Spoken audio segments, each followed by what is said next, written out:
Hello, today we are going to read The Poetry of Earth by John Keats. Now, John Keats, if you have the book with you, you can find that John Keats was born in 1795 and he expired in 1821. That means he lived nearly about 26 years.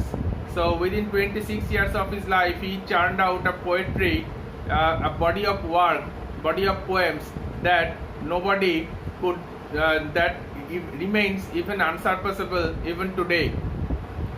The poetry of art. Here the poetry does not mean the poem only. Here the poetry means what satisfies our aesthetic pleasure. Aesthetic means what we call in Bengali Nandoni.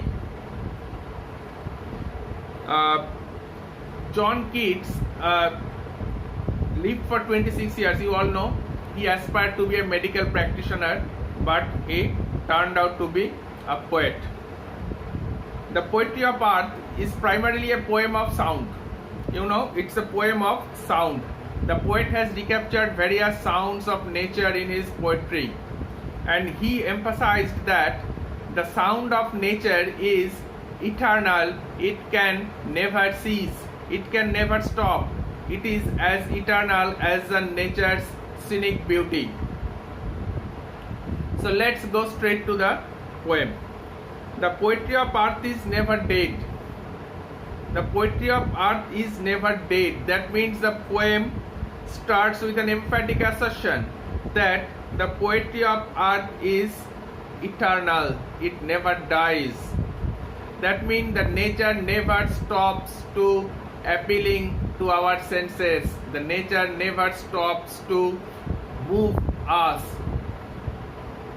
When all the birds are faint with hot sun and hide in cooling trees, a voice will run from hedge to hedge about the new mown meat. That is the grasshopper's, he takes the lead in summer luxury.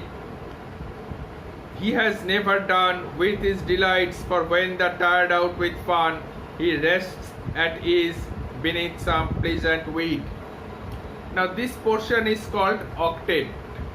You know, there are 8 lines. You are all familiar with the forms of sonnet, Italian form and English form, or Petrarchan form and Shakespearean form.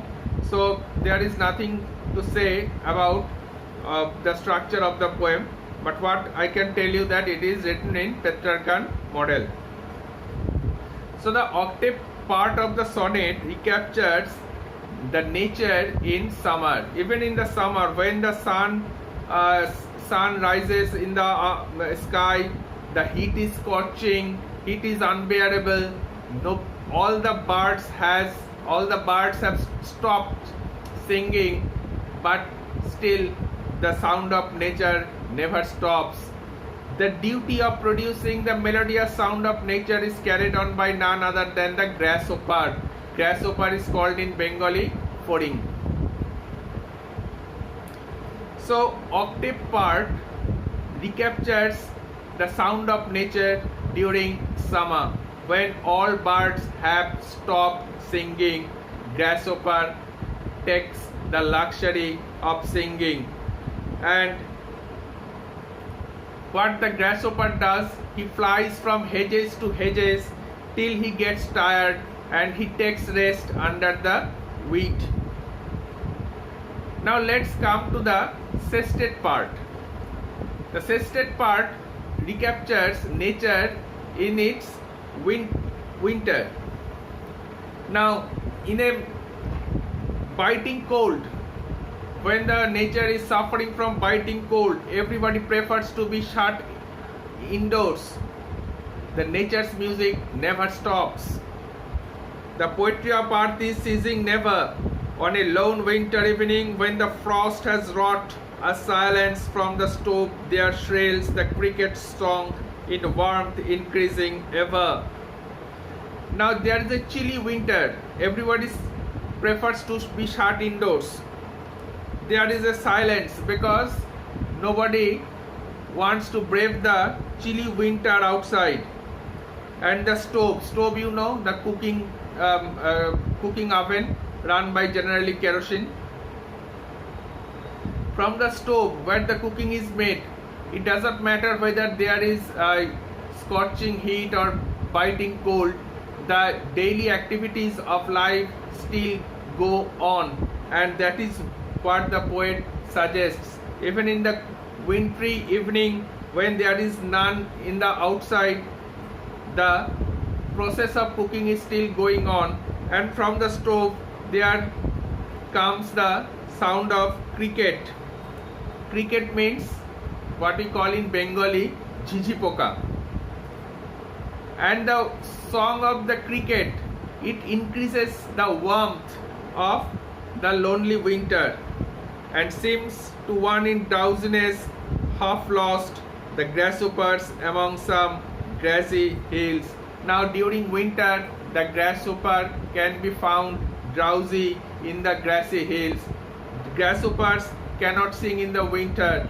Grasshopper takes the summer for his singing. But when grasshoppers stop singing, cricket just takes over the baton from grasshopper and keeps the music of nature alive even the chilly winter. So that shows that the music of nature never stops. It is ever going, going and going. Now, nature's sound, where it appeals? It appeals to our ears. So Keats' poetry is marked by sensuousness. Keats appeal in this poem which you are reading, the poetry of earth, appeals to our ears because the poet has nicely recaptured various sounds of the earth in his marvelous poetry, which is titled as the Poetry of Earth. So if you want to know what is sensuousness, so let's go to the whiteboard for further details.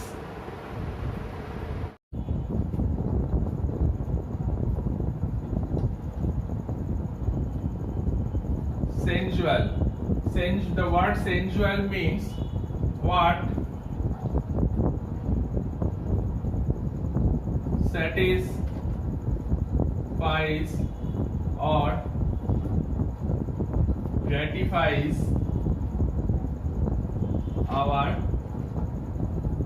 senses. This is called sensual. But the sensual is used pejoratively.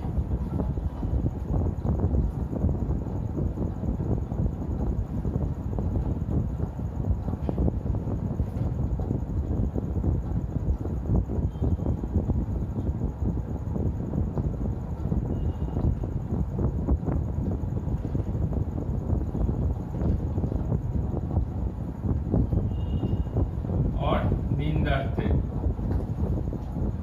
Previously, this word sensual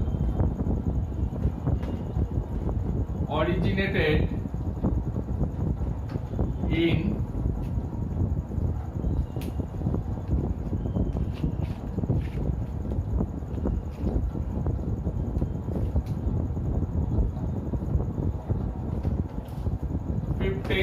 century.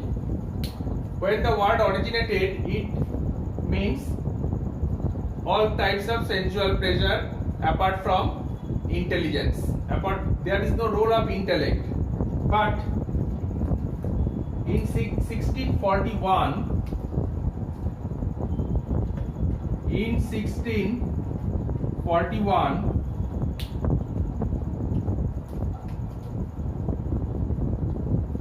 the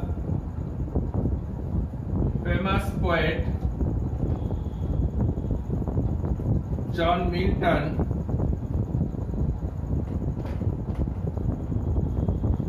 who wrote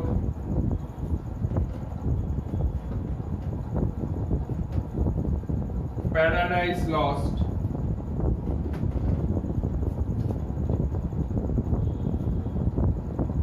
brought into use the word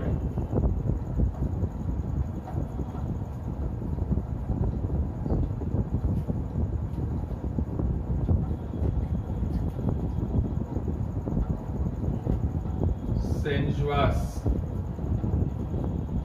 which means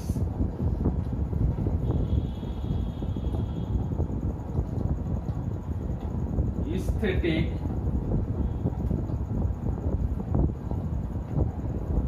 gratification of our senses. So this is the difference between sensual and sensuous. Sensuous means aesthetic gratification of our senses, while sensual means physical gratification of our senses. Keatsian poetry is famous for its sensuousness.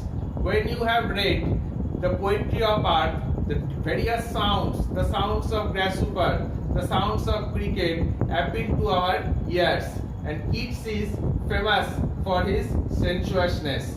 In Bengali, Jibanananda Das was greatly influenced by John Keats. Thank you.